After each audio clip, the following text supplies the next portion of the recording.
नमस्कार. चला तर आता दिवाळीची तयारी सुरू झाली आहेच. तर दिवाळीची तयारी सुरू झाल्यानंतर आपल्याला काहीतरी पौष्टिक असे पदार्थ खावेसे ते वाटतात. तर आपल्या आरोग्याच्या दृष्टीनं आपण इथं मैद्याचा वापर न करता आपण करंजी किंवा ही चंद्रमुखी करंजी ती कशी बनवायची ती मी तुम्हाला सांगणार आहे.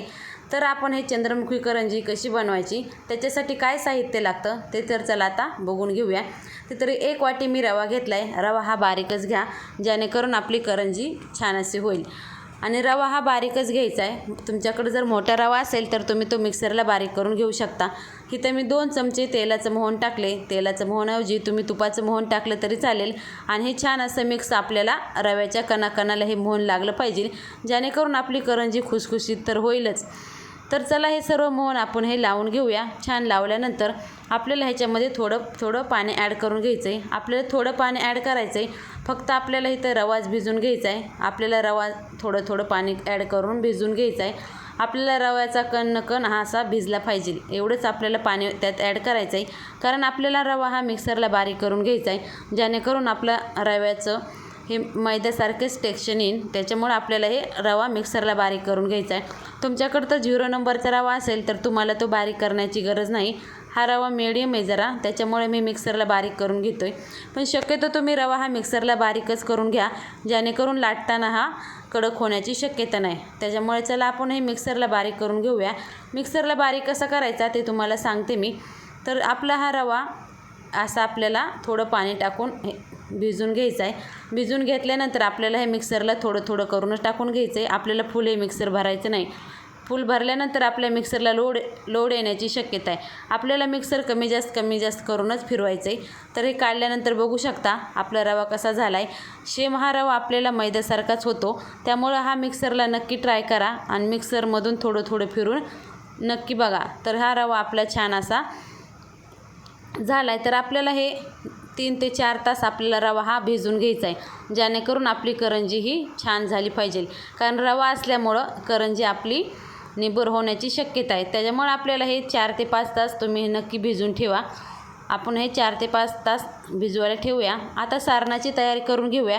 इथं मी 50 ग्रॅम हा खवा घेतला आहे. तुमच्याकडे जर खवा नसेल तर तुम्ही घरी दूध असतं ना ते आटवून घेतलं तरी चालेल. रवा घेतल्यानंतर इथं मी 1 वाटी खोबऱ्याचा खीस घेतला होता. खोबऱ्याचा खीस हा मी छान असा भाजून घेतला आहे. भाजल्यामुळं खोबऱ्याची खिसाची चव जास्तच वाढते. तर इथं मी अर्धी वाटी ड्रायफ्रूट्स घेतले. तुम्हाला जर ते आवडत नसले तर तुम्ही नाही घेतले तरी चालतील. पण ड्रायफ्रूट्स पण ही मी इथं भाजून घेतलेत. भाजून घेतल्यानंतर आपण ज्या वाटीने खोबऱ्याचा खीस घेतला होता त्याच वाटीने इथं आपल्याला साखर करायची. ह्याच्यामध्ये मी थोडी वेलायची टाकली. आता इथं पिठी साखर मी टाकून घेते. पिठी साखर टाकल्यानंतर आपल्याला सर्व हे सामान मिक्स करून घ्यायचं आहे. आपल्याला रवा हा थंडच घ्यायचा आहे. तुम्ही इथं गरम रवा नका घेऊ, कारण आपण इथं पिठी साखर टाकली त्याच्यामुळे. तर इथं पीठ आपलं बघू शकता छान असं भिजलं आहे. तर इथं भिजल्यानंतर आपल्याला हे आणखीन ठेसून घ्यायचं आहे.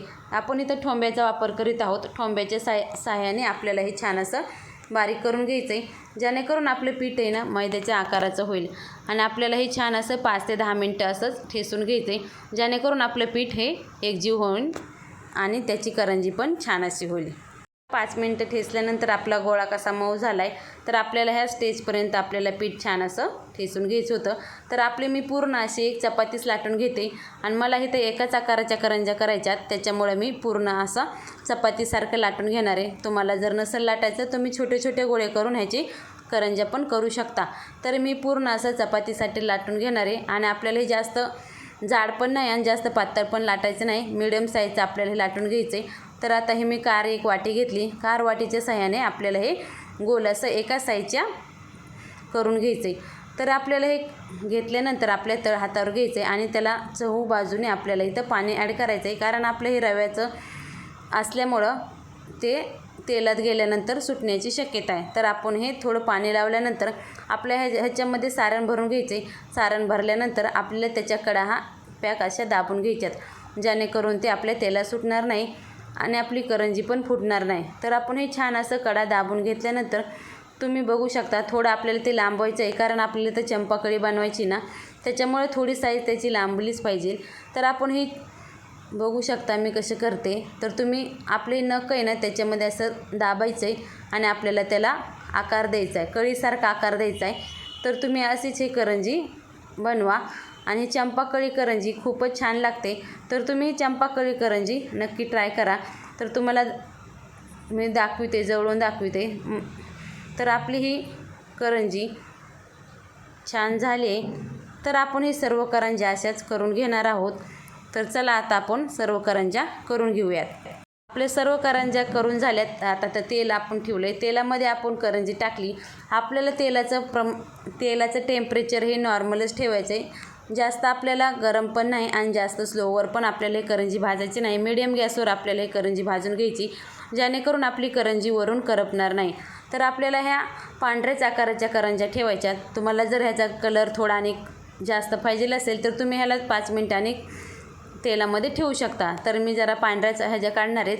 तर आपली करंजी ही रेडी आहेत. सर्व करंज्या मी इथं करून घेतल्यात. तर आपली ही चंपाकळी करंजी कशी वाटली ते तुम्ही नक्की सांगा. ह्याला चंद्रमुखी पण बनतात. तर चंद्रमुखी करंजी ही किती छान झाली तर तुम्ही बघू शकता. आणि तुम्ही नक्की ह्यावेळेस दिवाळीला ही चंपाकळी करंजी ट्राय करा. कारण ही करंजी आपण रव्यापासून बनवली, ह्यात कुठलाही मैद्याचा वापर केला नाही आणि खूप अशी पौष्टिक आहे. तर तुम्ही नक्की ट्राय करा.